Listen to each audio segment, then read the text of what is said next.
Hey guys! Tonight we step off a wind-combed path in medieval Iceland and duck beneath a roof that looks less like a house and more like a polite hill trying not to be noticed. The grass ripples above you in the North Atlantic breeze, sheep cropping it lazily as if they're grazing on someone's ceiling, which, technically, they are. You push open a low wooden door, and a slow wave of warmth, smoke, and something faintly woolly wraps around you. It's cozy.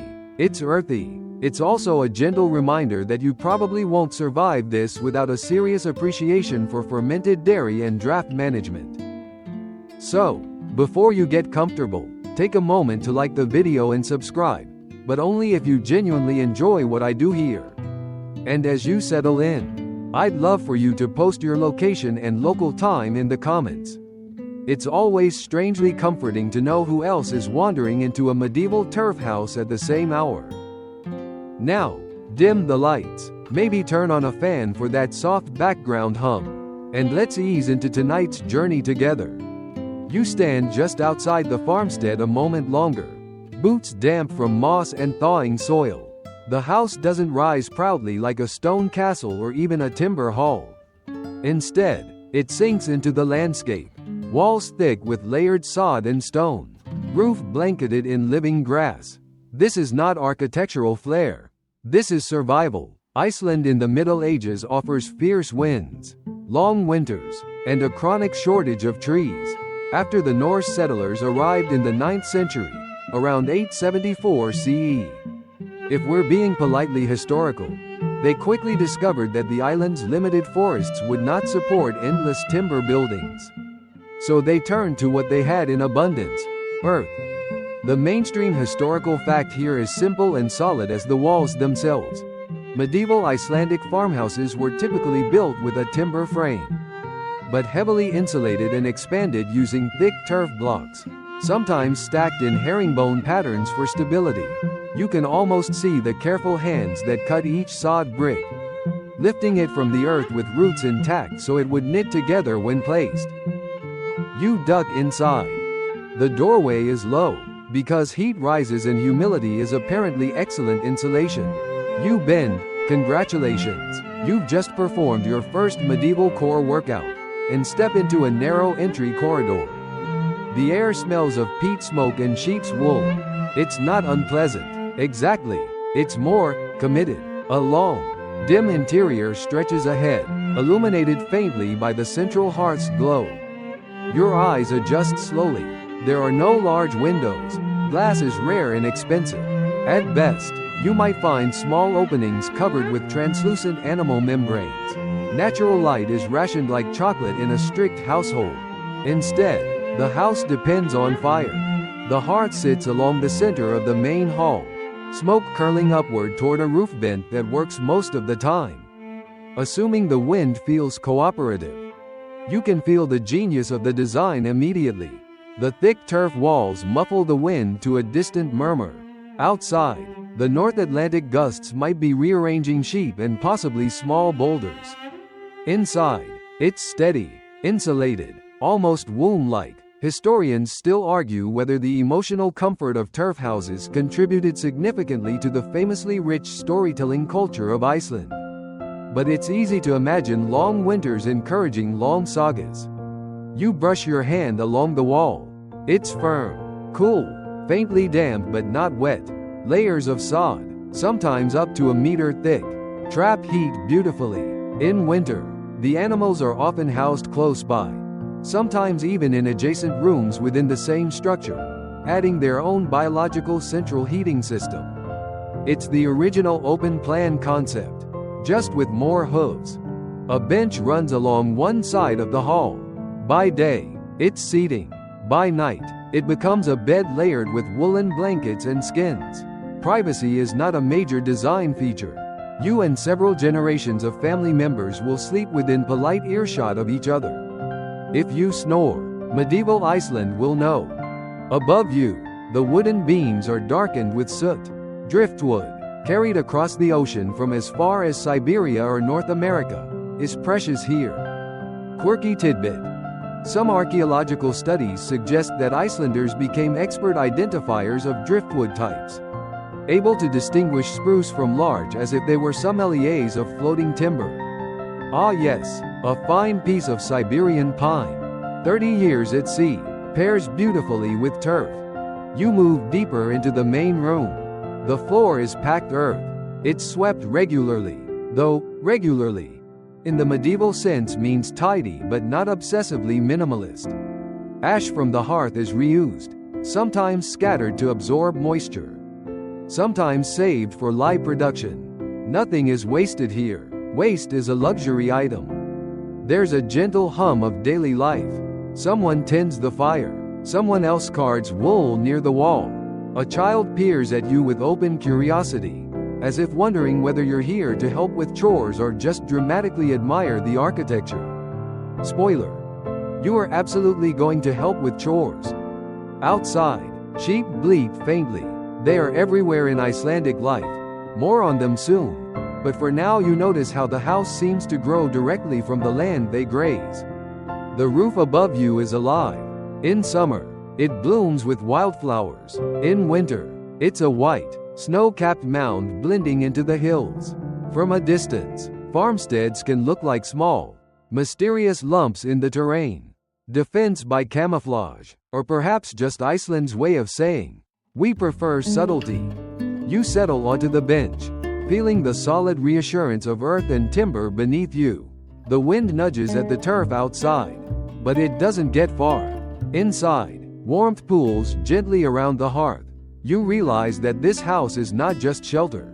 It's a negotiation with climate, scarcity, and time. And as the fire pops softly in the center of the room, you begin to understand that living beneath a breathing roof of grass isn't primitive.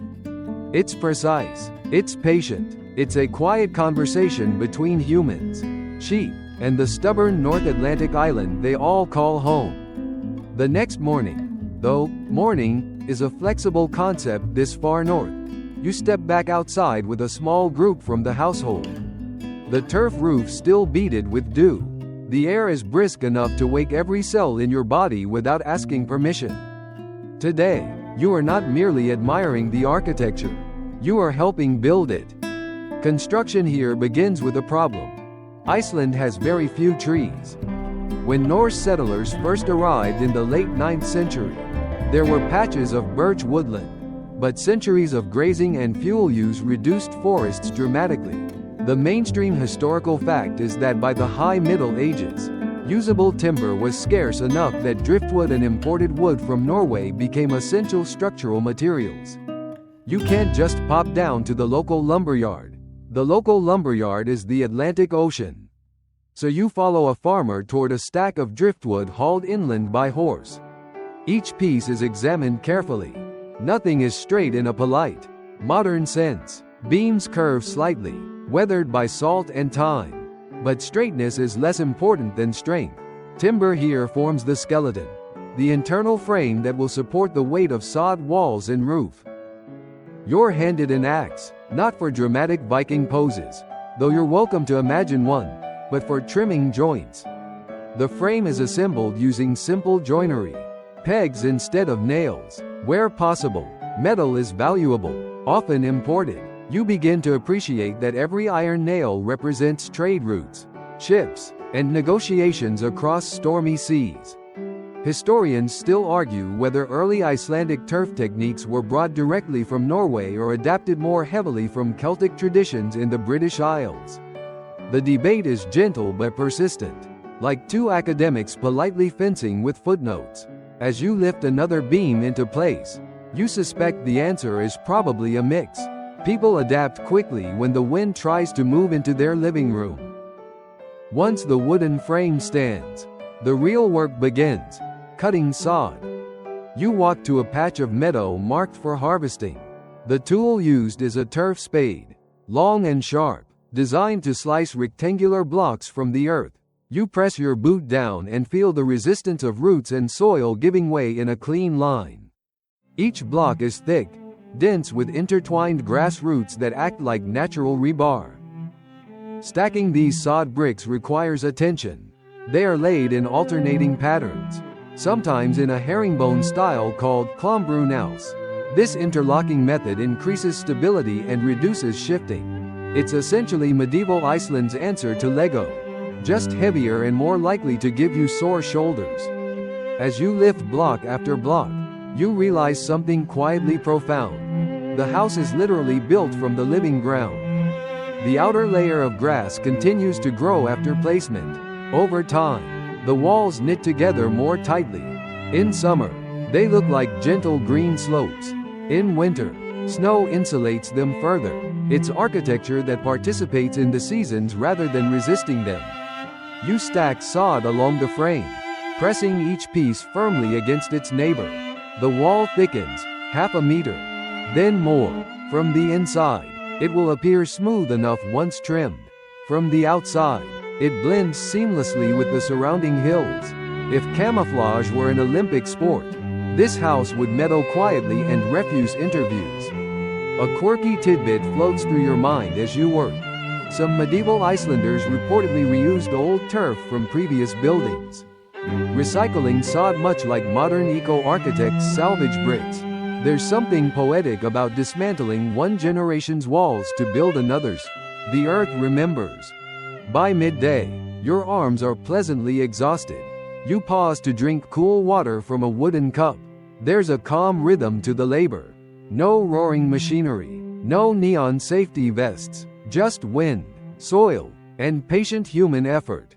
The roof is next. Timber beams stretch across the top of the frame, forming a low slope. Over these, birch bark is layered as a moisture barrier, a surprisingly effective waterproofing solution. Birch bark resists rot and channels rain away from the interior. Then, more sod blocks are placed on top, grass side down initially, then covered with additional soil and turf so the final layer grows upward. You climb carefully along the structure, placing sod overhead. It's an odd feeling to be building what will soon become a meadow. Somewhere in the future, sheep will graze above someone's bed, completely unaware they're performing roof maintenance. As you pat the final blocks into place, you sense the house settling into itself. Thick walls, living roof, timber bones hidden inside. It doesn't tower or boast. It simply endures. Inside, the air is immediately different from outdoors. Even before the hearth is lit, the insulation works. The turf absorbs sound. Wind becomes a muffled sigh instead of a shout. You press your palm against the interior wall and feel cool steadiness, not draft. It occurs to you that this method is brilliantly low-tech and astonishingly sustainable. Modern architects study these buildings for inspiration. Earth-sheltered design, thermal mass, green roofs, it's all here. Centuries before buzzwords were invented. The only missing feature is underfloor heating. Though given enough sheep nearby, you're not entirely ruling it out. By late afternoon, you step back and look at the nearly finished structure. It doesn't look new in the way a modern house does. It looks like it has always been there. That's the magic trick. You brush soil from your hands and feel a quiet satisfaction. This isn't a temporary shelter. Properly maintained, turf houses can last generations. Though they require regular repair, the walls will sag slightly over time. Sections will be replaced. It's less a static building and more a long-term relationship with gravity. As twilight approaches, someone lights the hearth inside. Smoke threads upward through the roof vent. The house exhales. You stand at the threshold again, remembering how it felt to arrive yesterday. Uncertain, curious. Now you understand the labor beneath that cozy hill. Every sod block tells a story of scarcity turned into ingenuity. And as you dug once more through the low doorway, careful not to bump your head, because medieval architecture does not apologize, you feel like you're stepping not just into a house, but into a carefully constructed truce between humans and the restless North Atlantic world. You wake to the soft crackle of the hearth and the faint, rhythmic snore of someone very committed to sleep. The interior of the longhouse is dim, even in daylight, but your eyes have begun to adjust to its subtleties. A pale strip of morning light slips through a small opening near the roof vent, catching motes of smoke in its beam. The house feels less like a structure and more like a breathing companion, creaking gently. Settling into the cool dawn. You push yourself upright from the bench where you slept, layered in wool blankets that weigh just enough to feel reassuring. These benches line the main hall along the walls, doubling as seating by day and beds by night. Privacy is mostly theoretical. If someone rolls over dramatically, everyone knows. Medieval Iceland is not a place for secret midnight snack runs. The layout of the longhouse reveals itself slowly. The central hearth runs lengthwise down the middle of the main room. An open fire pit etched with stones. Smoke rises toward a simple louver in the roof, though it doesn't always exit efficiently. The result is a light haze that lingers near the rafters, seasoning them year after year. It's less open concept living and more open concept smoke management. The mainstream historical fact here is that Icelandic turf farmhouses evolved from the Viking Age longhouse tradition, maintaining the central hearth as the heart of domestic life well into the medieval period. Even as Christianity spread and social structures changed, the basic layout remained remarkably consistent: a long communal space for eating, working, and sleeping, with smaller attached rooms branching off over time.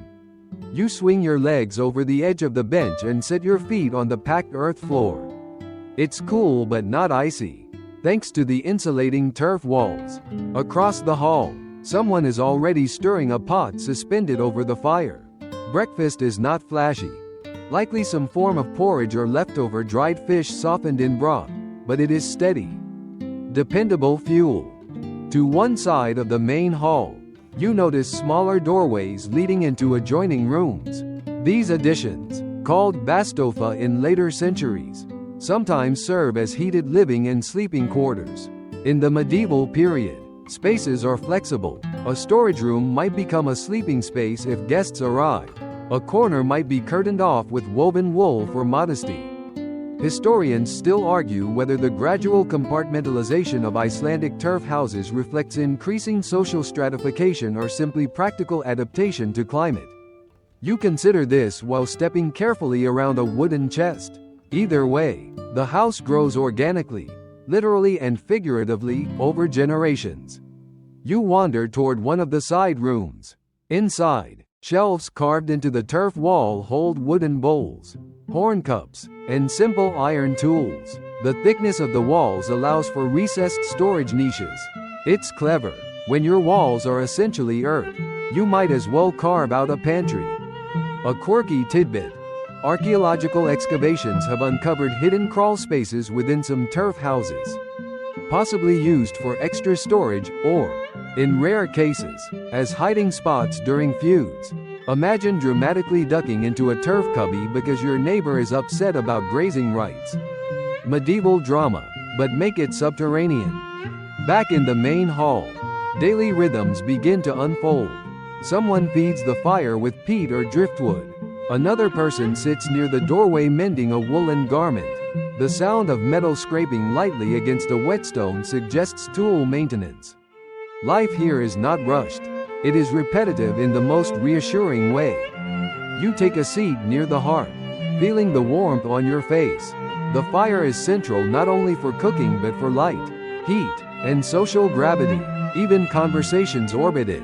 In winter, when daylight shrinks to a narrow window, this glow becomes the sun of your indoor universe.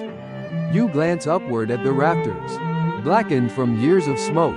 The soot isn't entirely a nuisance. It actually helps preserve the wood by discouraging insects and rot. It's as if the house has developed its own protective patina. Modern homeowners might complain. Medieval Icelanders call it Tuesday. Children weave between adults, carrying small bundles of kindling or trailing bits of wool. Chores are not optional at any age. Yet there's playfulness too. A boy nudges a dog with his foot. A girl hums a tune while braiding thread. Life in a turf house is communal by necessity. But that closeness breeds familiarity rather than constant tension, most days. Anyway, you notice how sound behaves differently here. The thick turf walls absorb echoes. Voices feel softer, rounded, even laughter seems cushioned. Outside, the wind might be rehearsing for a dramatic performance. Inside, it becomes a distant murmur. There's an unspoken choreography to the day. Morning tasks revolve around the hearth. Midday may involve stepping out to tend animals or check supplies. Evening gathers everyone back inside. The house is both anchor and refuge. As you stretch your arms, you realize how intimately daily life is tied to the architecture itself. The narrowness of the hall encourages closeness. The central hearth organizes time. The benches dictate sleeping patterns. The turf walls shape acoustics and temperature. It's not just shelter, it's behavioral design. Another gentle joke slips into your mind. If someone in this house develops a dramatic flair for pacing while thinking, they will complete approximately 3 steps before encountering either a wall or a relative. Introspection must be compact. You run your fingers along the bench's edge, polished smooth by generations. Each groove in the wood hints at years of hands gripping, children climbing, elders leaning. The house carries memory in its materials. By the time breakfast is ladled into wooden bowls, the interior feels fully awake. Steam rises from food, smoke threads upward lazily, conversations hum at a low volume. You settle into your place, bowl warming your palms. And as you take that first careful bite, you sense the quiet genius of this long, narrow space, how it gathers warmth, sustains routine, and wraps an entire family's life within walls made of earth and patience. By the time you finish breakfast, the door creaks open and a gust of crisp air sweeps through the hall, followed immediately by a chorus of soft, insistent bleating. The sheep have opinions about the schedule, and they are not shy about expressing them. You step outside into a yard that is less manicured lawn and more practical patch of trampled grass. The sheep cluster near a low stone boundary wall, their thick wool slightly matted from dew. They look at you with rectangular pupils that suggest deep philosophical judgment. Or perhaps they're just wondering if you brought snacks. The mainstream historical fact is that sheep were the backbone of medieval Icelandic survival. From the earliest Norse settlement period, sheep provided wool for clothing and trade, milk for food products like skyr, and meat for winter sustenance. In a land where grain was scarce and cattle required more resources, sheep were efficient, adaptable, and impressively tolerant of wind that feels personal. You approach cautiously. A ewe nudges your knee. Her fleece is dense and slightly oily, lanolin clinging to your fingertips when you touch it. This is not the soft, pre-washed yarn of a modern craft store. This is raw material in its most unapologetic form. The farm's layout reveals how closely the animals and humans coexist. Sheep are often housed in adjacent structures connected to the main turf complex. In harsher winters, smaller livestock might even be kept in rooms built into the same sod walls, their body heat contributing to the overall warmth. It's communal living at its fluffiest. You help guide the flock toward a grazing slope nearby. The roof of the house, thick with living turf, looks suspiciously edible. Indeed, there are historical accounts of sheep occasionally climbing onto low turf roofs if given the chance. It's unclear whether they were performing maintenance or just opportunistic landscaping. Historians still argue whether Iceland's heavy grazing over centuries significantly accelerated soil erosion across the island, or whether volcanic activity and climate shifts played a larger role. As you watch a particularly enthusiastic ram chew with unwavering focus, you suspect the sheep are at least enthusiastic participants in environmental change. Back near the house, a woman sits on a low stool with a wooden bucket. It's milking time. You kneel beside her, trying to look competent. Sheep milk is richer than cow's milk, and in medieval Iceland it's transformed into skyr, a cultured dairy product that has survived into modern cuisine with surprising popularity. The process of making skyr involves warming the milk, adding a bit of cultured starter, and straining it through cloth until thick and tangy. A quirky tidbit floats into your awareness. Some scholars believe that medieval Icelanders valued certain sheep breeds for their dual-coated wool, which could be separated into fine inner fibers and coarser outer ones. This allowed them to produce both soft garments and sturdy outerwear from the same animal. It's essentially a built-in wardrobe solution. You carry a bucket of milk carefully back toward the turf house, feeling the weight of it slosh gently. Inside, someone begins heating a portion near the hearth. The smell is mild, slightly sweet. Another person sorts raw fleece, teasing apart fibers with practiced hands.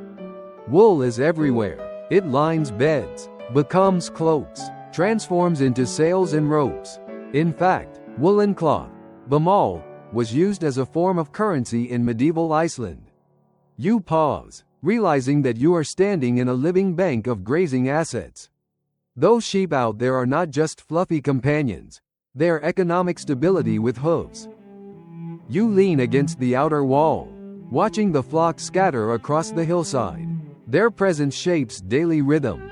In spring, lambing season demands constant attention. In autumn, sheep are gathered from highland pastures during the annual raider, a communal roundup that still takes place in Iceland today. Families and neighbors cooperate to sort animals by ownership, a practice that reinforces social bonds. You imagine the raider as a swirl of bleating, laughter, and careful counting. It's less glamorous than a medieval tournament but arguably more important. Without sheep, winter becomes significantly less survivable. A lamb wanders too close to you and sniffs your sleeve. You resist the urge to adopt it immediately. Medieval practicality gently reminds you that emotional attachment must coexist with dietary reality. It's a delicate balance. Inside again, the warmth of the turf house feels even more meaningful now that you've seen its woolly partners in survival.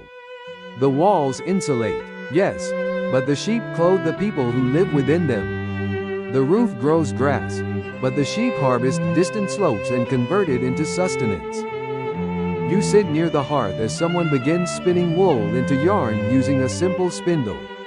The motion is rhythmic, almost hypnotic. Twist, draft, wind, twist, draft, wind. The fibers lengthen into thread, thread into future fabric.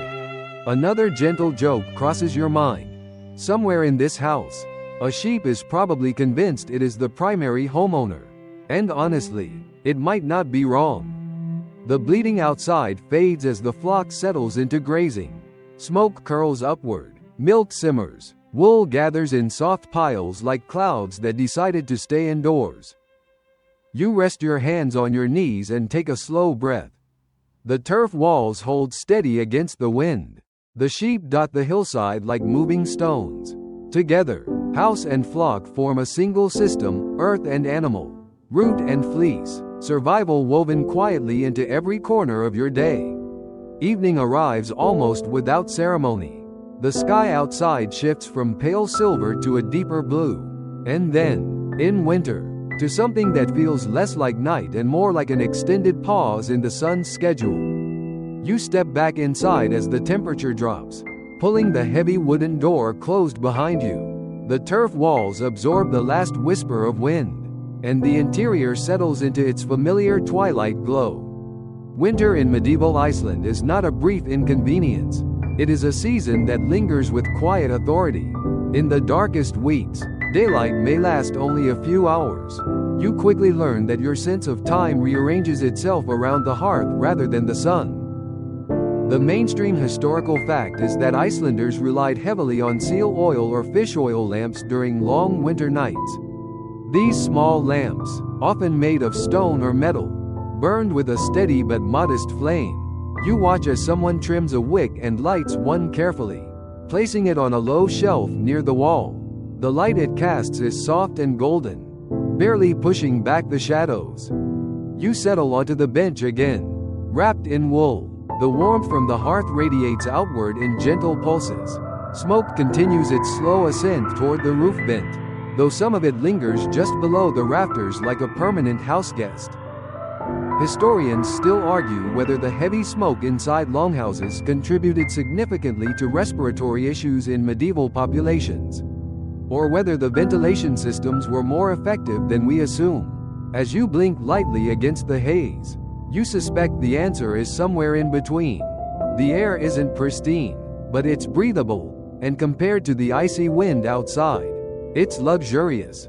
Storytelling begins almost naturally. Without abundant light for detailed handiwork, the evening becomes a time for sagas.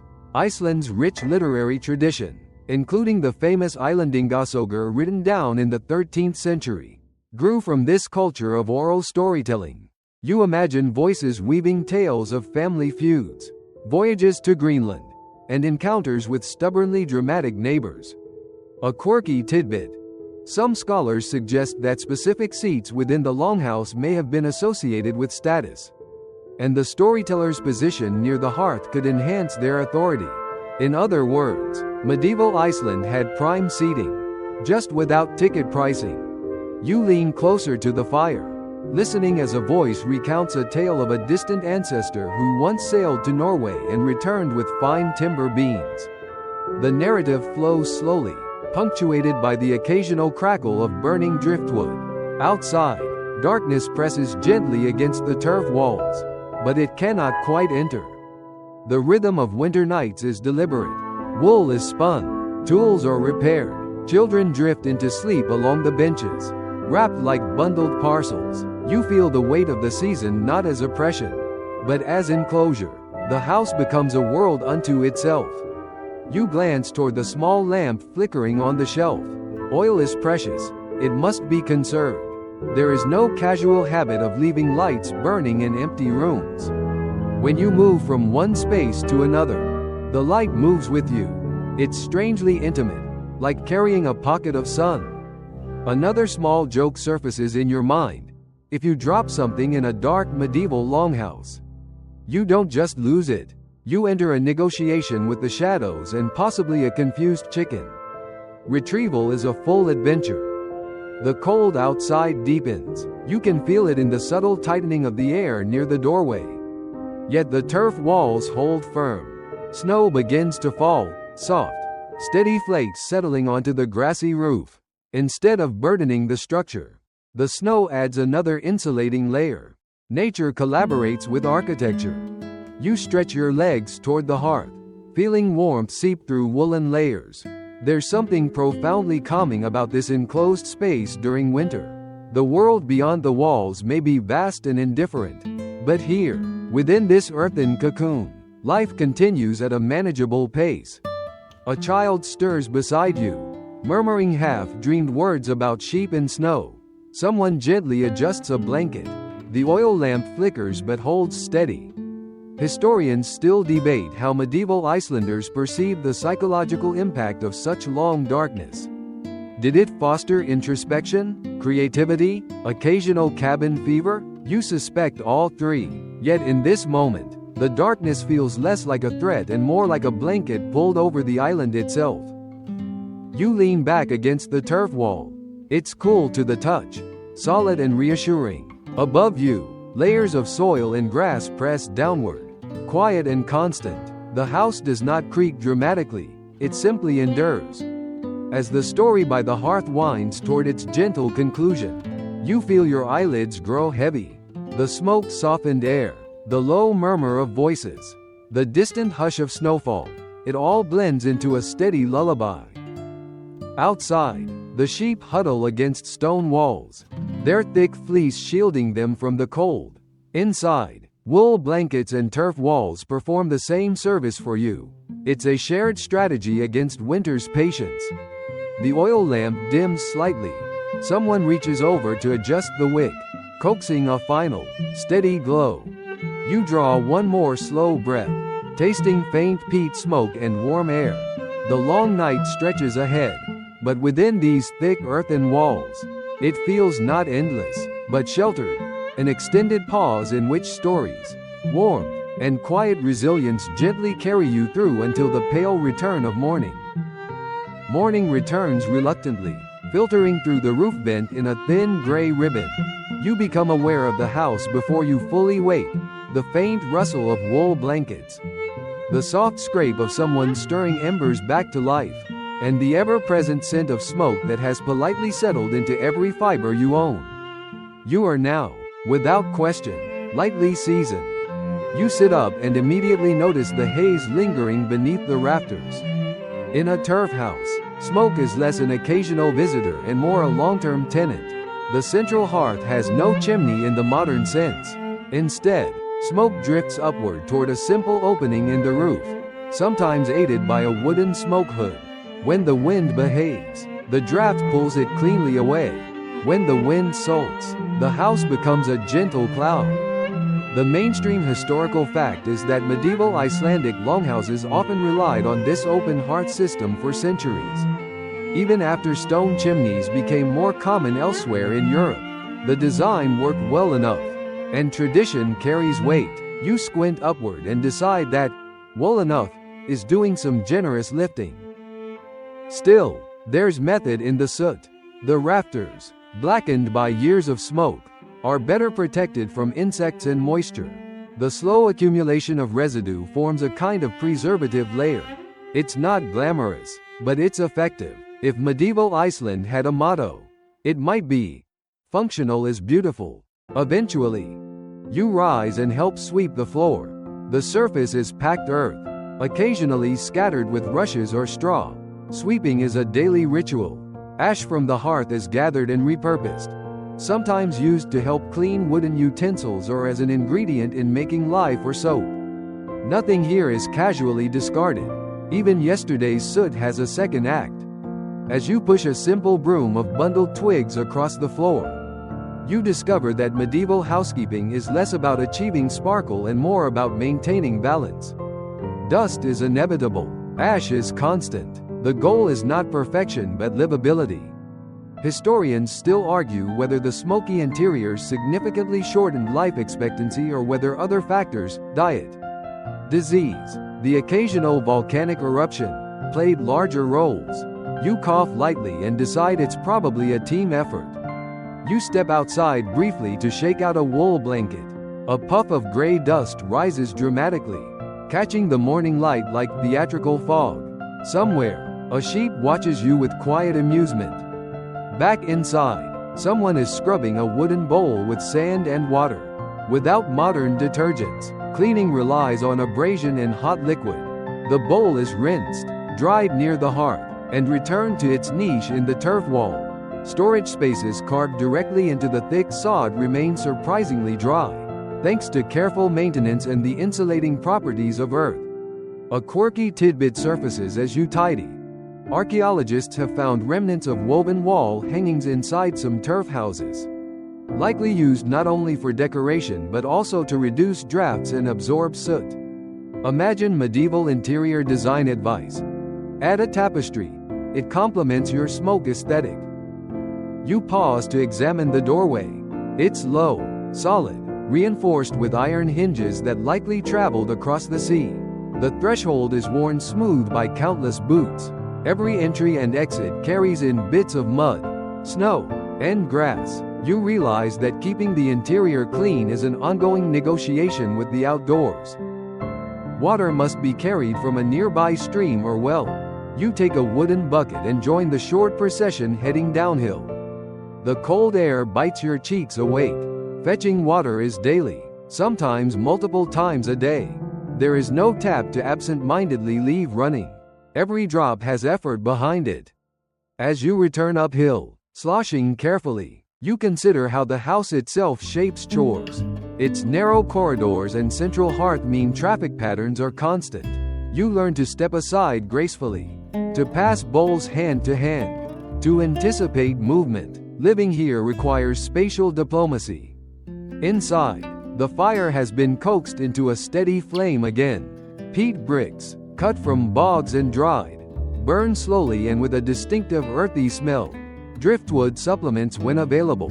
The combination keeps heat consistent but ensures the smoky perfume never truly leaves. You notice how clothing absorbs it. Your wool cloak now carries a scent that is equal parts campfire and damp meadow. Medieval Iceland did not invent scented candles, but if it had, they would all smell like authentic turf chic. Another gentle joke crosses your mind. If you ever return to the modern world, airport security will simply nod and say, "Ah yes, medieval longhouse. We've all been there." Children are assigned small tasks, gathering kindling, Wiping benches. Feeding scraps to animals. Responsibility begins early. You hand a small wooden cup to a child who dutifully places it in its carved niche. The rhythm of cleaning blends seamlessly into the rhythm of living. There's no dramatic separation between domestic work and daily existence. It's all part of the same slow, steady cycle. Historians still debate whether turf houses were perceived by their inhabitants as humble necessity or as proud, culturally distinctive homes. Standing here, watching smoke thread upward while sunlight filters faintly through the roof opening, you suspect pride played a role. These walls represent ingenuity, endurance, and an intimate understanding of environment. You finish sweeping and lean the twig broom against the wall. The air inside is slightly clearer now, though still comfortably hazy. The hearth crackles. Someone hums softly while arranging tools near the door. You rest your palm against the turf wall again, feeling its cool solidity. Despite the smoke, the ash, the constant need for maintenance, the house feels cared for, tended like a living thing. And as you sit once more near the fire, watching the morning's small labors conclude, you sense that cleanliness here is not about erasing signs of life. It's about preserving the delicate balance that allows this earthen shelter, and everyone inside it, to keep breathing together. By midday, the house smells less of fresh smoke and more of something intriguingly sour. You follow the scent toward a side room partially carved into the turf wall. It's air cooler than the main hall. This is where food quietly waits out the seasons. In medieval Iceland, fresh produce is a brief summer luxury. The growing season is short, and grain cultivation is limited. The mainstream historical fact is that Icelanders relied heavily on preservation techniques, drying, smoking, fermenting, and souring, to carry them through the long winter months. If it can't last, it can't stay. You crouch beside a wooden barrel tucked into the cool earth. Inside rests skyr, thick and creamy, strained from sheep's milk and stored carefully. Its tangy scent is sharp but not unpleasant. Skyr has been made in Iceland for over 1,000 years, and while modern versions are filtered and sweetened, the medieval variety is straightforward and unapologetically tart. A cloth is draped over another container. You lift it gently to reveal strips of dried fish, likely cod or haddock, hung earlier near the eaves to catch the wind. The North Atlantic air acts as a natural dehydrator. The result is harfiskar, rock-hard fish that can last for months. You tap a piece experimentally. It answers with the firmness of a small plank. Historians still argue whether medieval Icelanders preferred dried fish for convenience or whether its dominance was purely environmental necessity. As you attempt a cautious bite, softened slightly with butter, you suspect preference develops quickly when alternatives are limited. Your jaw gets a respectable workout. Nearby, a pit dug into the ground is lined with stones. This is for fermenting shark, though not every household produces it regularly. The process of creating what later generations call hakarl involves burying Greenland shark meat to allow natural fermentation to neutralize toxins. It is, by all accounts, an acquired taste. A quirky tidbit drifts into your mind. Some scholars believe that the fermentation techniques used for shark may have evolved accidentally, perhaps discovered after meat was buried for preservation and later deemed edible. Imagine the first person to suggest, "I know it smells adventurous, but hear me out." You decide not to volunteer as taste tester today. Shelves carved into the turf walls hold small sacks of dried herbs gathered in summer, angelica, perhaps, valued both as food and medicine. Butter is stored in wooden tubs, sometimes preserved in whey. Even whey itself is used as a preservative liquid for meat. Sour flavors dominate the Icelandic medieval palate. Sweetness is rare and precious. You run your fingers along a row of hanging sausages made from sheep offal mixed with fat and blood, similar to what later becomes Slater. Nothing from the animal is wasted. The sheep you met earlier on the hillside contribute not only wool and milk but nearly every part of their being to survival. In a corner, a small wooden chest contains barley flour. imported at cost from Norway or gathered from limited local harvests. Grain is treated almost reverently. Bread exists, but sparingly. Flatbreads cooked on heated stones provide occasional variety. You imagine the excitement of fresh bread in this house, like a surprise guest with excellent manners. You carry a small bundle of dried fish back toward the hearth, where someone begins softening it over gentle heat. The smell intensifies but mellows slightly. Food preparation is straightforward. There are no elaborate spice racks, no secret sauces. Salt, when available, is treasured. Another gentle joke slips into your thoughts. Medieval Icelandic cuisine is essentially the original meal prep plan. Cook once, ferment for months, snack cautiously. Outside, sheep graze patiently, unaware that their cousins are contributing to your lunch. The interconnectedness of it all becomes clearer. The turf walls insulate food storage spaces naturally. The earth itself maintains a cool temperature. Architecture and pantry cooperate seamlessly. Historians still debate the precise nutritional balance of medieval Icelandic diets, whether heavy reliance on dairy and fish provided sufficient vitamins year-round. Some argue that the consumption of fresh fish and occasional seaweed helped prevent deficiencies. Others suggest winter scurvy may have been more common than records indicate. As you chew thoughtfully, you decide that survival here is a careful balancing act between tradition and adaptation. You step back into the storage room once more, running your hand along the turf wall. It's firm, slightly cool, and smells faintly of soil. The earth protects what it holds. A child wanders in, eyeing the sky with hopeful curiosity. You hand over a small wooden spoonful. The child's face puckers at the sourness before settling into acceptance. Taste buds here are trained early. In another corner, strips of lamb hang drying. In autumn, after the raider roundup, surplus meat is preserved for winter. The annual cycle of slaughter and storage is practical, not dramatic. Life and sustenance are closely linked, acknowledged without spectacle. You return to the main hall, bowl in hand. The hearth glows steadily. Someone ladles a thin fish broth into wooden cups. You sit among the household, each person holding a modest portion. The flavors are simple, salty, sour, smoky. They are not designed to impress. They are designed to endure. As you eat, you glance toward the doorway where daylight still lingers. The house hums quietly with small tasks. Outside, the wind moves over the grass roof, bending it gently. And you realize that beneath this living roof, in rooms carved from earth, survival tastes less like luxury and more like persistence, steady, practical, and surprisingly comforting once you surrender to its rhythm. A few days later, word drifts in with the wind that neighbors will be gathering at the local inn, an assembly held in an open field not far from the farmstead. You step outside early, adjusting your wool cloak as the morning air nips politely at your ears.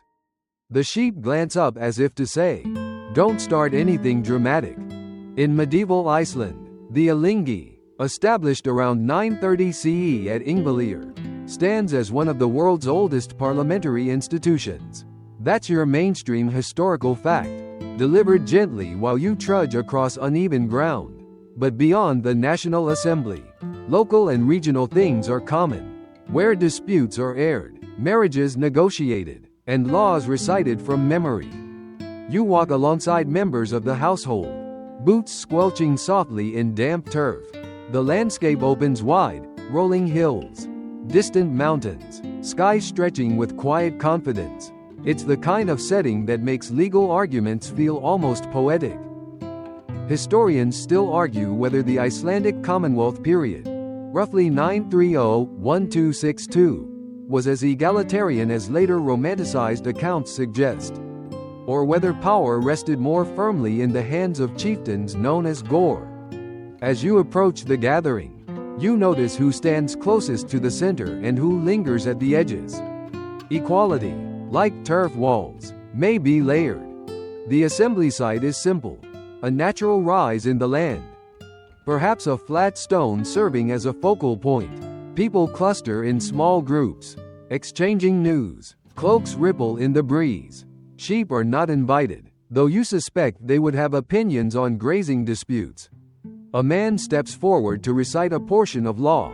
In a society without widespread written copies, the Logzogamor, the law speaker, holds immense responsibility.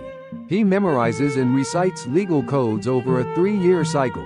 You try to imagine memorizing an entire legal system without accidentally substituting a sheep-related metaphor. A neighbor approaches your household's head and speaks in low tones. A boundary disagreement, perhaps, or compensation for a stray animal that wandered too enthusiastically. The conversation is measured. Voices remain calm. The Icelandic sagas often recount feuds that escalate dramatically.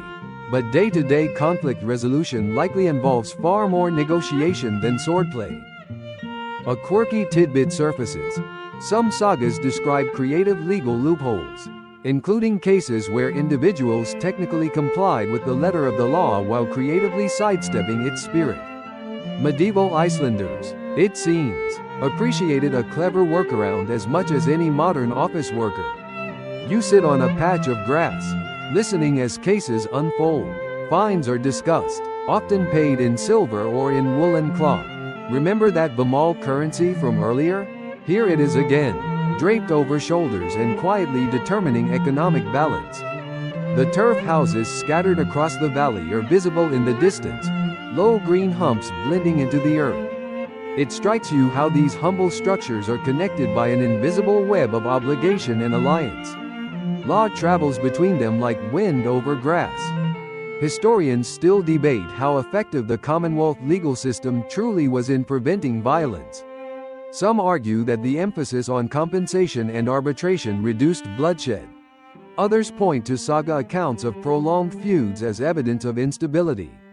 Sitting here, you suspect the truth lies somewhere in the middle. Humans, regardless of century, are wonderfully consistent in their ability to both cooperate and complicate matters. A dispute concludes with a handshake. There is no dramatic gavel, just agreement, witnessed by neighbors. The simplicity feels almost radical. You wander toward a small cluster of women discussing arrangements for an upcoming marriage. Alliances between farms strengthen social networks. Dowries are considered carefully. Land, livestock, textiles. Love may be present, but practicality stands nearby with a clipboard. Another gentle joke crosses your mind. Medieval matchmaking probably involves less swiping and more sheep counting. Children dart between adults, chasing each other over uneven ground. The assembly is not solely solemn. It's also a social event, a chance to exchange stories, trade small goods, and confirm that the world beyond your turf walls still exists. You notice how clothing signals subtle status differences. Some cloaks are finer, dyed with imported colors. Others are sturdy and plain. Wool again becomes language, quietly communicating prosperity or modest means. As the sun shifts higher, the gathering begins to thin.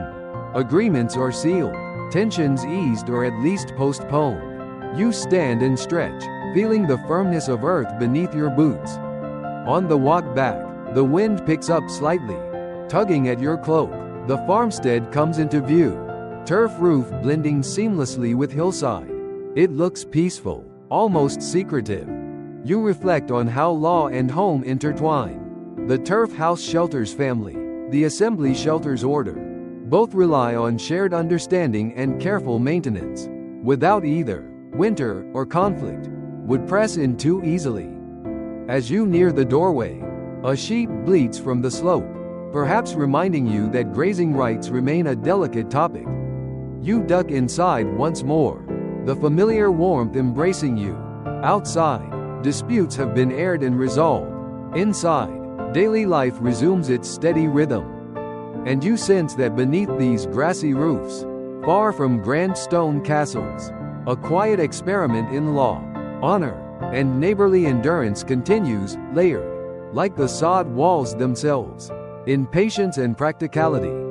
Back inside the longhouse, the echoes of the assembly fade into the steady rhythm of wool being worked. You settle onto a low stool near the wall where daylight filters faintly through a small opening. In front of you stands a vertical loom, simple but dignified, its wooden frame anchored firmly against the turf wall. Threads hang in orderly lines, weighted at the bottom with smooth stones to keep them taut. This is where much of the household's wealth quietly materializes. The mainstream historical fact is that wool production in medieval Iceland was central not only to daily survival but to the broader economy. Homespun woolen cloth, known as bamál, functioned as currency for centuries. Taxes, rents, and legal fines could all be paid in measured lengths of woven cloth. As you reach out to touch the warp threads, you realize you are brushing against something equivalent to coins.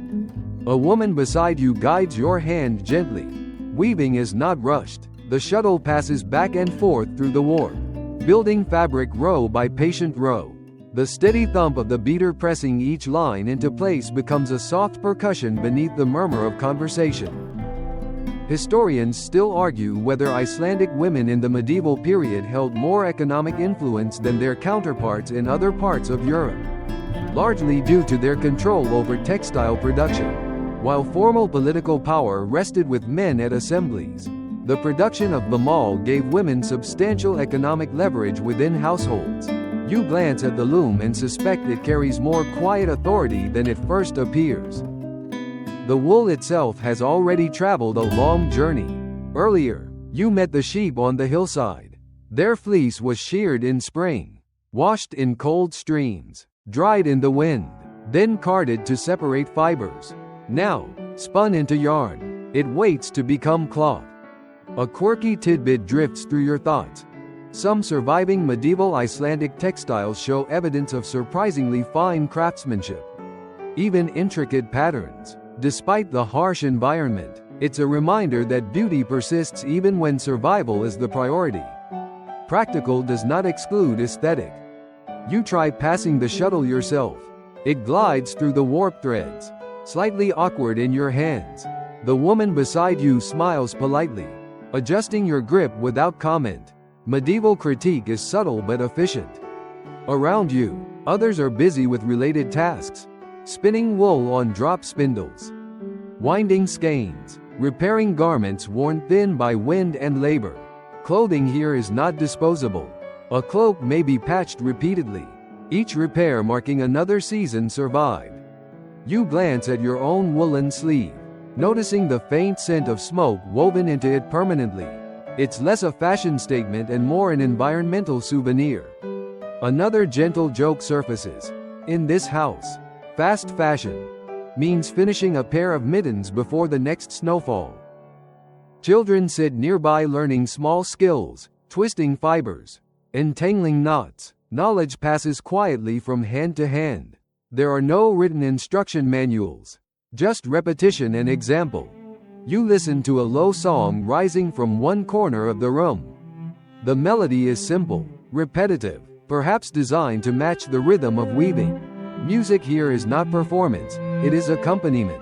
It softens labor into something almost meditative. The loom's wooden frame creaks softly with each press. The turf wall behind it absorbs sound, preventing echoes. You feel enveloped not just in warmth but in purpose. Outside, wind brushes the grassy roof. Sheep move like pale stones across the hillside. Inside, wool becomes fabric. Fabric becomes currency. Clothing, dowry, trade. Historians still debate the scale of Iceland's medieval textile exports. How much cloth left these turf houses for Norway or other regions? Some argue that despite isolation, Iceland maintained steady trade links through wool. Others suggest production was largely for local consumption. As you watch the growing length of cloth roll forward, you imagine it traveling across the sea, carrying with it the scent of turf and smoke. You reach down to adjust one of the loom weights, a smooth stone tied to the warp threads. Its cool surface fits comfortably in your palm. Even the tools here feel like extensions of the land. A pause in weaving allows someone to examine the cloth carefully, checking tension and uniformity. Imperfections are corrected gently. Patience is built into the process. There is no rush to market. There is only the steady demand of winter and law. You realize how central this corner of the house is to its identity. The hearth may warm the body, but the loom sustains the household's standing in the wider world. Without cloth, fines cannot be paid, debts linger, reputation frays. Another small joke nudges your thoughts. If medieval Iceland had a stock exchange, it would probably just be a particularly intense weaving circle. The afternoon light dims slightly as clouds gather outside. Inside, the loom continues its measured rhythm. You feel your breathing align with it, steady, unhurried. Threads cross threads, fibers tighten. A simple, durable fabric emerges from what was once a wandering fleece on a windswept hillside. And as you pass the shuttle one more time, you sense that beneath this grassy roof, the quiet music of weaving holds together not just cloth, but community, binding sheep, soil, and human patience into something that will endure long after the wind has moved on. Later in the afternoon, when weaving pauses and the hearth settles into a steady glow, you follow a small parade of children slipping out the door. The air outside feels brisk but playful, sunlight breaking through scattered clouds. The turf roof hums faintly with wind, and somewhere beyond the stone wall a lamb bleats in mild confusion about its life choices. The children scatter across the slope beside the farmstead, their boots navigating uneven ground with enviable confidence.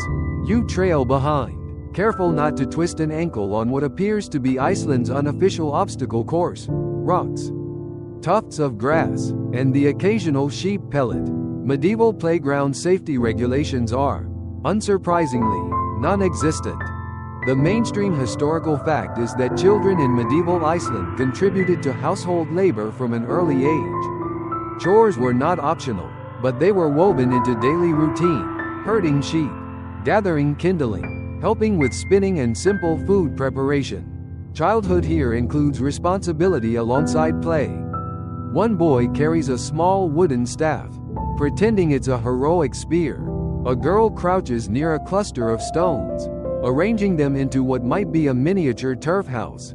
You recognize the design immediately: low walls, a carefully placed roof of grass. Architecture begins early.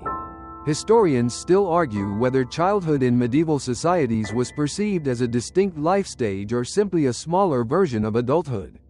Some evidence suggests affection and protection were strong within families, even if expectations were high.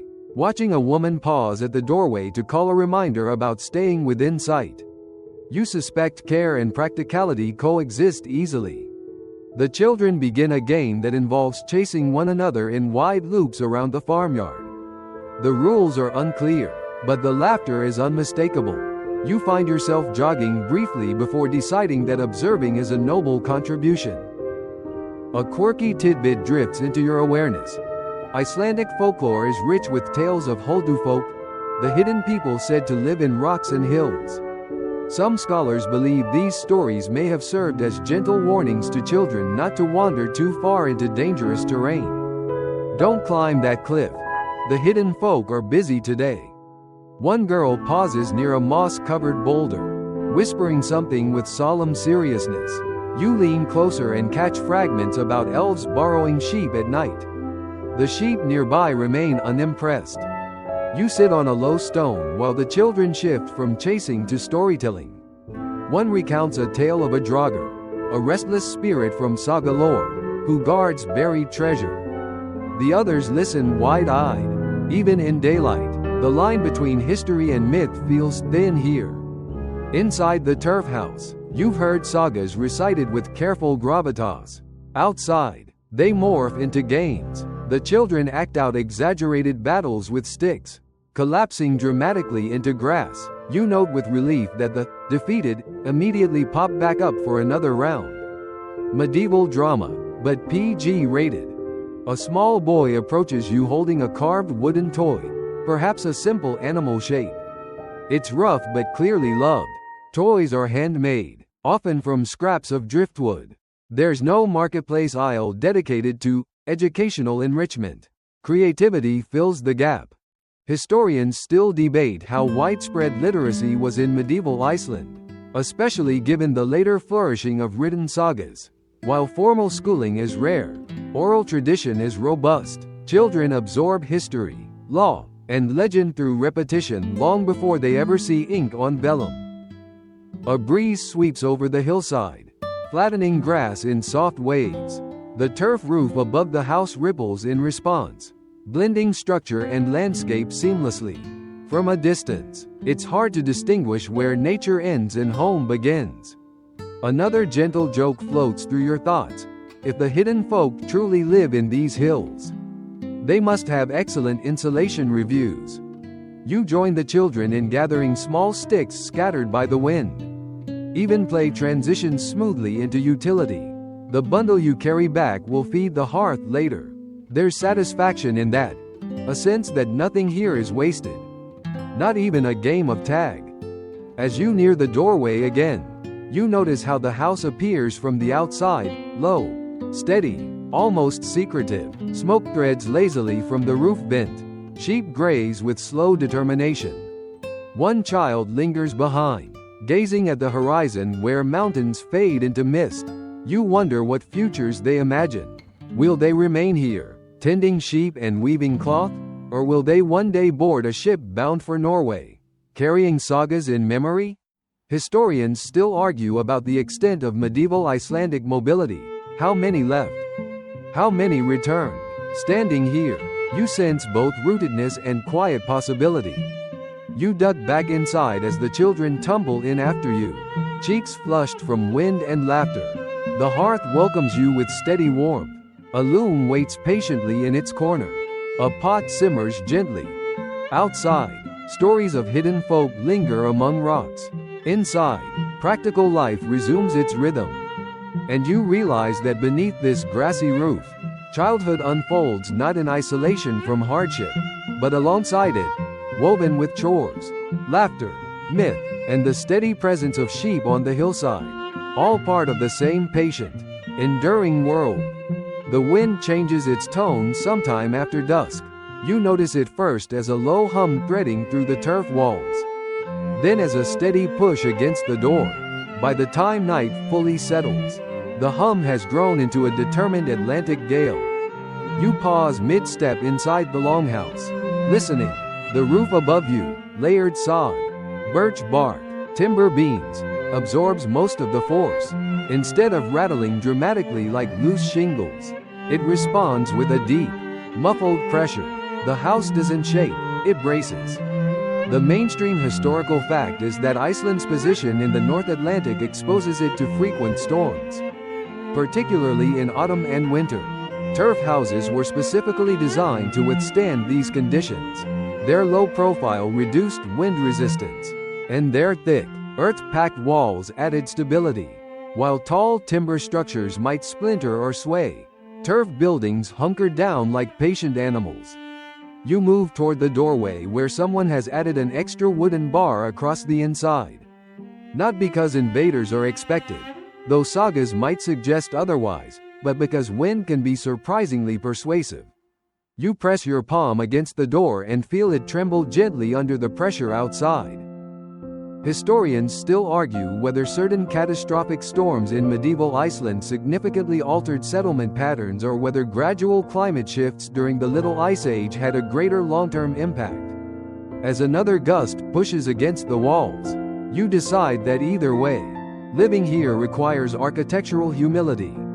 A child edges closer to the hearth, eyes wide. The firelight dances across soot-dark rafters, smoke threads upward, occasionally pushed back by sudden downdrafts. Someone adjusts the roof vent slightly, coaxing the draft back into cooperation. Outside, sheep cluster tightly against a stone wall. You can hear faint bleating between gusts. In harsher storms, animals may be brought into adjacent byres connected to the turf complex. Tonight, they remain outside, trusting their thick fleece and instinct to huddle. A quirky tidbit drifts into your thoughts. Some archaeologists have found evidence of particularly thickened turf walls on windward sides of certain farmsteads. suggesting that builders adapted structures based on prevailing storm directions. Medieval meteorology, but practical. You sit on a bench, steadying a wooden cup as the wind surges again. The house emits a low groan, not of weakness, but of adjustment. Timber beams flex slightly under pressure. Earth shifts a fraction of an inch. It's a reminder that this structure is not rigid stone. It's layered soil and wood, designed to move just enough.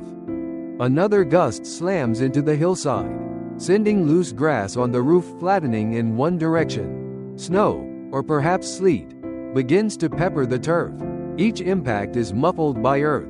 You realize that the very weight of the sod helps anchor the roof against uplift. Gravity is your silent ally. Another gentle joke surfaces. If modern homeowners had to secure their roofs with actual grass and hope, neighborhood meetings would be fascinating. Inside, the household continues its quiet routine. Someone stirs a pot, another adds a small peat brick to the hearth. The smell of burning earth deepens slightly. Historians still debate how psychologically taxing frequent storms were on isolated communities. Did the constant threat foster resilience? Or did it create a subtle, ever-present tension? As you listen to the wind test the walls, you feel both, a flicker of unease balanced by trust in the design. A sudden thud against the exterior wall makes everyone pause. You glance toward the sound. Likely a loose branch or a sheep seeking better shelter. No one rushes outside. In this weather, you wait. The roof vent whistles briefly before settling. Smoke dips low for a moment, then resumes its upward path. The hearth remains steady, a small, glowing heart at the center of earthen lungs.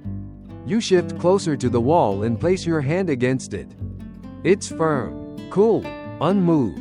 Layers of sod, stacked with intention, press back against the storm's insistence. Children lean against parents. The low murmur of reassurance blends with wind noise. There's no dramatic panic. Storms are part of the rhythm here. Like weaving or milking. You prepare, you endure, you repair if necessary. Historians still argue about the extent to which Icelandic building techniques influenced later Scandinavian rural architecture. Some suggest the turf tradition remained uniquely Icelandic due to environmental necessity. Sitting here beneath this grassy roof, you suspect the land itself dictated the design more than cultural preference. The wind continues its performance for what feels like hours. Gradually, its intensity wanes from roar to rumble, from rumble to sigh. Someone cracks the door open slightly, testing the air. Cold seeps in, sharp but no longer aggressive. The storm has moved on, leaving behind scattered debris and perhaps a sheep mildly offended by the experience. You step outside briefly, boots crunching on a thin layer of sleet. The turf roof holds firm, its grassy surface dusted white. The house stands exactly where it did before, unbowed, low, and steady. Returning inside, you feel a new appreciation for the quiet strength of earth and timber. This is not a structure that resists nature with defiance. It absorbs, adapts, and waits. As the household settles once more into the soft glow of the hearth, you realize that surviving storms here is less about heroics and more about design, about building low, building thick, and trusting that layers of soil and patience can outlast even the most dramatic Atlantic gust. In the quiet that follows the storm, you notice something subtle inside the longhouse, a small wooden cross mounted near one of the interior posts. It's modest, almost blending into the smoke-darkened timber, but once seen, it anchors the space differently. Iceland officially converted to Christianity around the year 1000 CE. A decision made, quite pragmatically, at the Alþingi after debate between pagan and Christian leaders.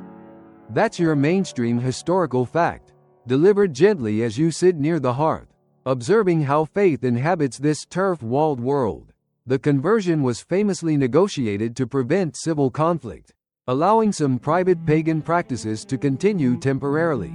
Compromise, it seems, is as Icelandic as sheep. You watch as a member of the household murmurs a short prayer before a meal. fingers briefly touching the small cross. The gesture is simple, habitual, yet outside, scattered across the landscape. Older beliefs linger in story and stone. Historians still argue whether the transition from Norse paganism to Christianity in Iceland was as peaceful in daily life as the Alþingi decision suggests, or whether tensions simmered beneath the surface. In this house, at least, the blending feels organic rather than abrupt. Near one wall, partially obscured by hanging wool, you notice a small carved object tucked into a niche. It resembles an animal, perhaps a horse or a dragon head. Decorative? Protective? It's unclear. The lines between ornament and talisman blur easily in medieval homes. A quirky tidbit surfaces. Some archaeological finds in Iceland suggest that even after official conversion, certain households retained objects associated with older beliefs, Thor's hammer pendants, for example, sometimes worn discreetly. Faith here may have layered like turf walls rather than replaced itself overnight. You shift closer to the hearth, listening as someone recounts a story, not a saga of feuds this time, but a tale of a bishop traveling across rough terrain to consecrate a church. Christianity in medieval Iceland involved not just belief but physical endurance. Churches were often built from turf as well, their grassy roofs mirroring the homes of parishioners. Another gentle joke drifts through your thoughts. Imagine explaining to a medieval bishop that your house and your church share the same landscaping aesthetic. A child asks a question about angels. An older voice responds patiently, blending Christian imagery with references to hidden folk who dwell in hills. The coexistence feels natural here. Mountains and mossy stones still hold mystery, even if saints now occupy formal devotion. Historians still debate how deeply pre-Christian cosmology influenced later Icelandic folklore. Some argue that elves and hidden people were echoes of older nature spirits, reframed within a Christian worldview. As you glance toward the grassy hillside outside, you can almost believe the land itself resists complete categorization.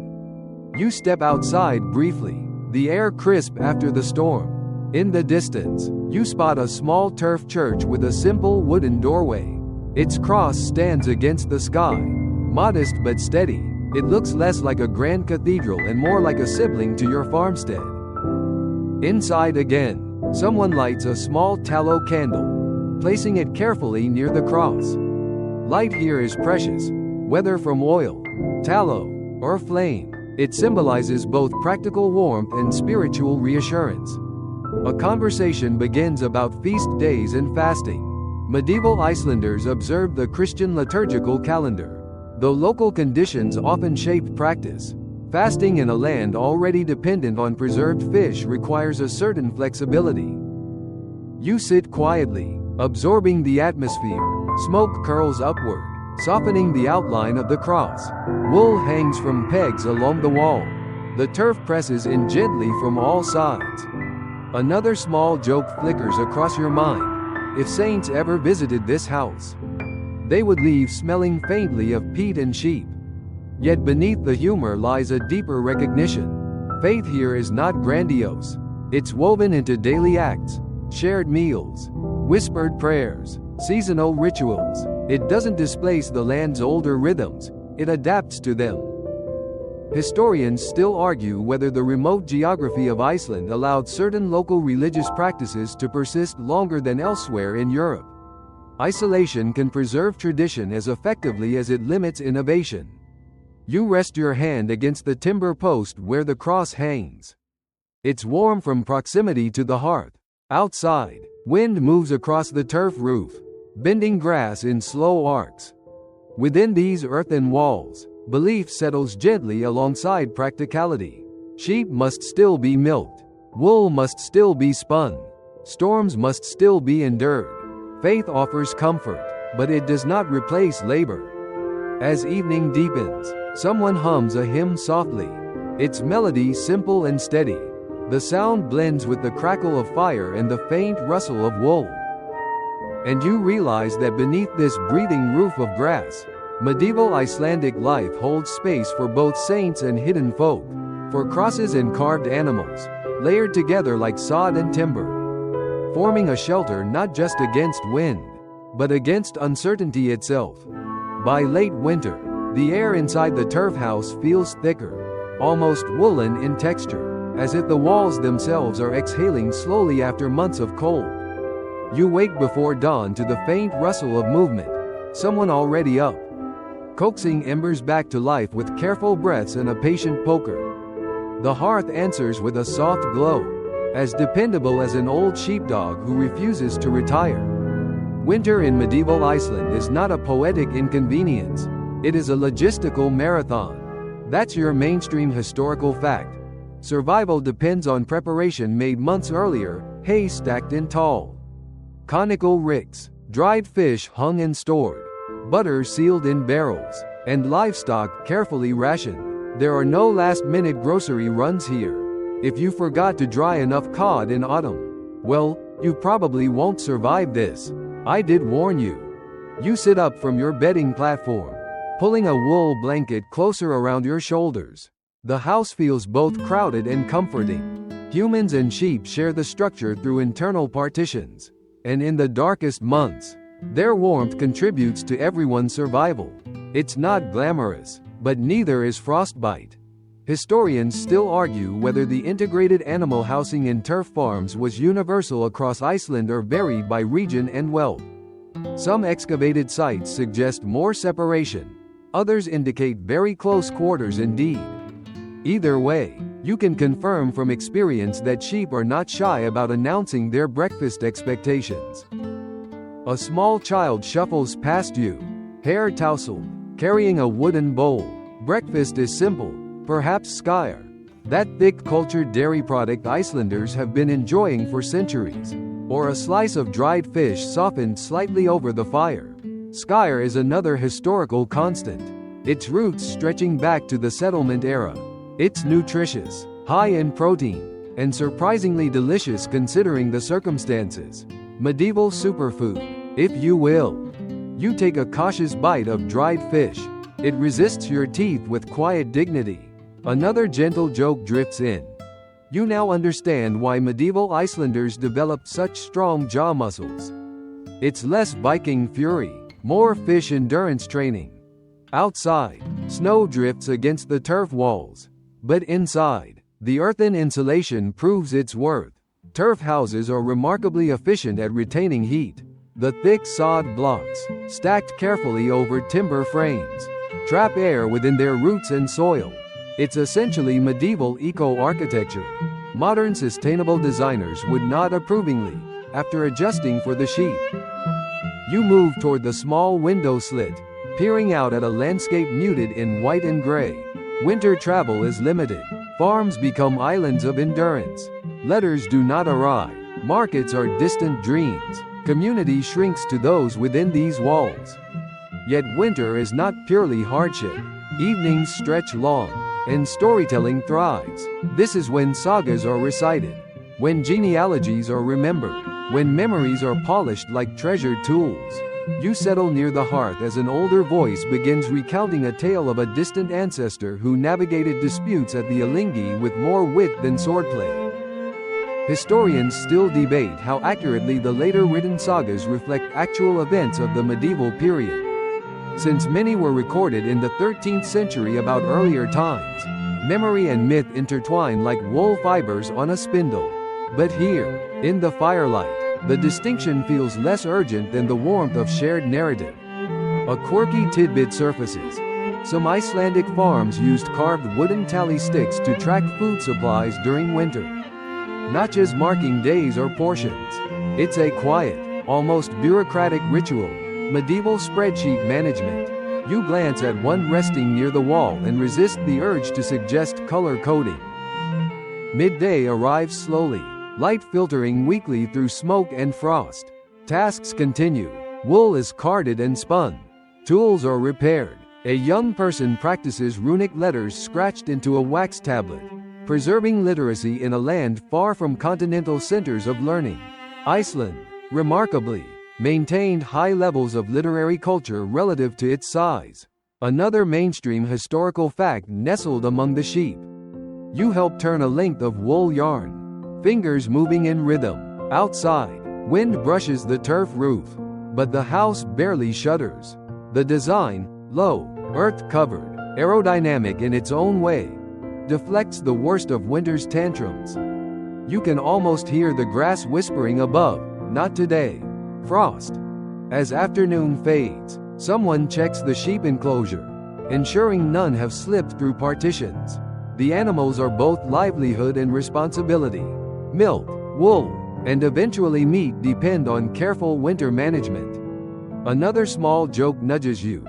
You have never before had such close roommates who chew so thoughtfully. Historians still argue whether winter mortality among livestock significantly shaped social hierarchies in rural Iceland. A farmer who lost too many sheep could face ruin, while those who managed herds well maintained status and stability. Survival is communal but also quietly competitive. Evening settles once more. The hearth glows brighter as darkness deepens outside. A pot simmers gently, releasing a savory scent that softens the austerity of the day. Someone hums again. Perhaps that same hymn you heard earlier, blending faith and routine into something steady. You stretch out near the fire, wrapped in wool, the sound of sheep breathing faintly through the partition. The turf walls hold the night at bay, snow pressing harmlessly against their earthen embrace. Winter will last months more, but inside this grassy shelter, warmth persists, not lavish, not abundant, but sufficient. And sometimes, in medieval Iceland, sufficient is the most luxurious word of all. When spring finally begins to loosen winter's grip, you notice it first not in the air, but in the sound. The drip of meltwater slides from the turf roof in patient intervals, tapping against stone like a cautious percussionist testing the rhythm of the season. Inside the house, everyone hears it, no one announces it, but shoulders lift a little higher.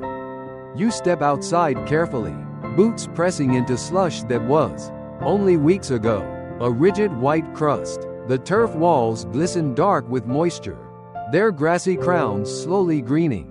This is the quiet miracle of these homes. They are not separate from the land, but continuous with it. When the earth waits, so does the house. Spring in medieval Iceland means inspection and repair. That's your mainstream historical fact. Turf houses require regular maintenance, sections of sod replaced, drainage ditches cleared, timber frames checked for rot after long damp months. A neglected roof can sag. A poorly maintained wall can slump. Medieval homeownership is not for the faint of heart, or the lazy. You climb a low ladder to the roof with surprising confidence. Up here, you see the pattern of sod blocks like a patchwork quilt stitched by weather itself. Grass roots bind soil together, creating a living insulation layer. Historians still argue whether certain turf cutting techniques were passed down strictly within families or shared communally across regions. The precision of the cuts suggests skill honed over generations. Kneeling carefully, you press down a loose patch and wedge in fresh turf carried up in a wooden frame. It smells sharp and sweet, like damp earth and new growth. Another gentle joke drifts by. This is the only roofing job where mowing the lawn is technically structural maintenance. Below you, sheep emerge into the pale sunlight for the first time in weeks. Blinking with mild confusion, lambing season approaches, a time of both hope and anxiety. Successful births mean stronger flocks and future security. A difficult lambing season can strain even the sturdiest farm. A quirky tidbit surfaces. Some medieval Icelanders believed that certain runic charms, carved discreetly on wood or bone, could encourage healthy lambs. While Christianity dominates official belief, small protective rituals persist in corners of rural life. You suspect the sheep remain blissfully unaware of their magical endorsements. Inside, windows are opened slightly to air out months of smoke. The scent of peat and wool thins, replaced gradually by cool freshness. Bedding is shaken. Tools are carried outside for cleaning. It feels like the house itself is stretching. Historians still debate how climate fluctuations during the medieval warm period and later the onset of the Little Ice Age affected Icelandic farm architecture and settlement patterns. Some argue that worsening weather pushed farms toward more sheltered valleys. Others see adaptation in the evolving thickness of turf walls. As you run your hand along the dense sod, you sense that architecture here is an ongoing conversation with climate. Fields nearby begin to show faint hints of grass. Hay stores, carefully rationed all winter, are nearly depleted. Timing is everything. Too early a release of animals, and they risk starvation. Too late, and stores run dry. You stand at the edge of the pasture, watching sheep nibble experimentally at emerging shoots. Another small joke nudges your thoughts. You have never rooted so passionately for grass. Spring also brings community movement. Paths reopen between farms. Riders appear on the horizon. Small figures against vast land. News travels again. Marriages arranged. Disputes discussed. Trade negotiated. The isolation of winter softens into cautious connection. You accompany a neighbor inspecting boundary markers, simple stone cairns that define grazing rights. Land boundaries matter deeply here. Historians still argue whether early Icelandic land claims were as orderly as later legal texts describe, or whether practical adjustments blurred strict lines. From where you stand, the markers seem both solid and symbolic, tiny anchors in an immense landscape. Back at the house, timber beams are checked for moisture damage. A loose peg is hammered back into place. Wool stored through winter is brought into brighter light for sorting. Some will be spun into finer thread, some reserved for trade. The church, too, receives attention. Its turf roof is patched just like your own. Faith and domesticity share maintenance schedules. You smile softly at the symmetry. As afternoon lengthens, you sit against the outer wall, feeling warmth from the sun soak into your back. The turf beneath you hums faintly with life, roots reawakening, insects stirring. This is not a static building. It breathes, it grows. Inside, preparations begin for summer tasks. Boats inspected for fishing, tools sharpened for hay cutting. The longhouse will remain central, but activity will spill outward into fields and shoreline. You glance once more at the roofline, at the thick earthen embrace that carried you through winter. Another quiet joke settles in. Modern insulation may boast R values, but does it host wildflowers? Spring light lingers late into evening. Smoke rises gently from the hearth. Thinner now, sheep settle in fresh grass beyond the wall. And you stand between earth and sky, aware that this turf house, half architecture, half landscape, has survived another season, not by resisting nature, but by leaning into it. Summer arrives without drama, simply by refusing to let the sun fully set. You wake in a half-light that never quite deepens into night. The turf walls glowing faintly gold as if they, too, are surprised by how generous the sky has become. The sheep are already outside, cropping grass with steady enthusiasm. Their winter confinement now just a memory pressed into wool. You step beyond the doorway and breathe in air that smells of damp earth, salt carried from distant shores, and fresh hay drying in wide, careful rows. Summer in medieval Iceland is brief but intensely busy. That's your mainstream historical fact. These bright weeks must sustain the entire coming winter. Hay cut, fish dried, repairs completed, trade journeys undertaken. There is no leisurely vacation season here, unless you count slightly fewer blizzards as a holiday. You join the household in the hayfields, scythes swishing rhythmically through tall grass.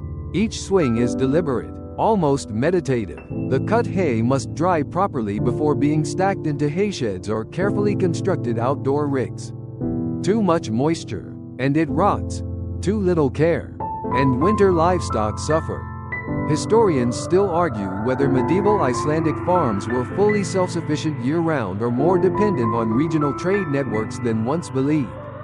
Excavations of imported goods, beads, metal tools, even fragments of foreign pottery, suggest a web of quiet connections across the North Atlantic. Standing here in a sunlit field, it's easy to imagine this farm as isolated. But ships did come, sails appearing on the horizon like folded wings. A quirky tidbit surfaces as you pause to wipe your brow. Some Icelandic turf houses had tiny, summer kitchens, or auxiliary structures used during warmer months to reduce indoor smoke and heat. Imagine that. A seasonal upgrade from smoky sheep lounge to slightly less smoky annex. Progress. Medieval edition. You help stack hay into a tall, tapered mound, carefully layering it to shed rain. Your hands itch pleasantly from grass, and the scent clings to your clothes. This hay is not decorative, it is life measured in bundles. By midday, the light feels endless. Children chase each other near the pasture's edge. Someone mends fishing nets spread across wooden frames. Boats along the shore are being readied for seasonal voyages. Dried fish, once your jaw's winter adversary, will soon hang again in neat rows along racks near the coast. Historians still debate how climate shifts in the later medieval period, especially the onset of the Little Ice Age, gradually pressured Icelandic agriculture, shortening growing seasons and complicating hay production. But in this moment, under generous sunlight, the fields seem abundant. You return briefly to the turf house, stepping into its cool interior. Even in summer, the thick sod walls maintain a steady temperature, shielding against both chill and excessive heat. The house feels calmer now, less crowded without sheep occupying their winter partitions. You run a hand along a timber beam, remembering nights of storm and smoke. Another small joke drifts through your thoughts, after months of sharing space with livestock. You almost miss the commentary of synchronized chewing. Inside, wool is sorted for trade. Some will be spun into finer cloth, some bartered for goods not produced locally. Iceland's economy leaned heavily on wool and fish exports for centuries, connecting this quiet turf house to markets in Norway and beyond. In the distance, you hear the faint ring of a hammer striking metal, someone repairing a tool. Work is constant, but it feels lighter under summer skies. As evening finally leans toward something resembling dusk, you sit outside the house, back resting against the turf wall. Wildflowers dot the roof above, tiny bursts of color in the grass. The building looks less like a constructed object and more like a gentle rise in the landscape. Historians still argue whether the widespread use of turf architecture in Iceland stemmed purely from scarcity of timber or also from inherited Scandinavian building traditions adapted brilliantly to local conditions. Perhaps it was both necessity and ingenuity. Looking at this house, it's hard not to admire the quiet intelligence of its design. A lamb wanders near you, curious and unbothered. You scratch its wool absently. The church cross in the distance catches the low sun, glowing softly. You think back to winter storms pressing against these walls, to the hiss of snow against sod, to prayers whispered beneath smoke-dark beams. You remember tally sticks, sagas in firelight, carved charms tucked discreetly behind wool. The house has held it all, faith and folklore, scarcity and laughter, sheep and scholarship. The light grows softer, more forgiving. The air cools gently, and conversation fades into quiet companionship. You let your breathing slow. The turf beneath your back is firm yet forgiving, roots weaving soil into steady support. Above you, grass shifts in a light breeze, whispering faintly. The house, this living shelter, feels less like a structure now and more like a memory shaped from earth. You picture winter again, but without dread. Snow will return, storms will knock politely, then insistently. Sheep will once more shuffle inside, filling partitions with warmth and faint barnyard perfume. Fires will crackle, stories will rise with smoke. And this house will endure. Because it does not fight the land, it folds into it. The sky hovers in pale gold, reluctant to darken. You close your eyes, listening to distant waves and the soft murmur of animals settling. The earth roof above you holds the day's warmth a little longer. Your muscles loosen. Your thoughts quiet. The turf walls stand patient and thick, just as they have for centuries, cradling lives through seasons that blur gently into one another. Nothing urgent presses here now. Only the steady rhythm of breath, of grass, of wind. And as the light finally dims, you rest within this earthen embrace, safe, warm, and held by a house that grows from the ground itself. Sleep comes softly, like summer dusk in a land that never quite forgets the sun. The long light of evening lingers in your mind, but it no longer asks anything of you. The fields are cut, the hay stacked, the sheep content, the turf roof above breathes in slow, grassy sighs, holding the warmth of day and releasing it in careful measure. You feel how the earth supports you, how timber and sod and woven wool have carried generations through cold and brightness alike. Your thoughts drift like smoke through the rafters, upward, unhurried, dissolving into the quiet space beneath the roof. The wind moves gently across the hillside, combing through grass that doubles as shelter. Somewhere beyond, waves meet distant shore with patient rhythm, a sound older than sagas, older than carved crosses and tally sticks. Inside, embers settle into a low, amber glow. No one speaks now. There is nothing left to mend, no hay to turn, no lamb to check. The house rests, and because it rests, you can rest too. You imagine winter snow returning, not as threat, but as a soft blanket laid carefully over the roof. You imagine spring melt tapping against stone, summer light pooling in the doorway, seasons turning, always turning, while the walls remain steady and kind. Your breathing slows to match the land's quiet pulse. The turf house holds you the way it has held so many, without hurry, without judgment, simply by being there. And as the last thread of daylight fades behind closed eyes, you settle deeper into warmth, into earth, into stillness. End of script. Sweet dreams.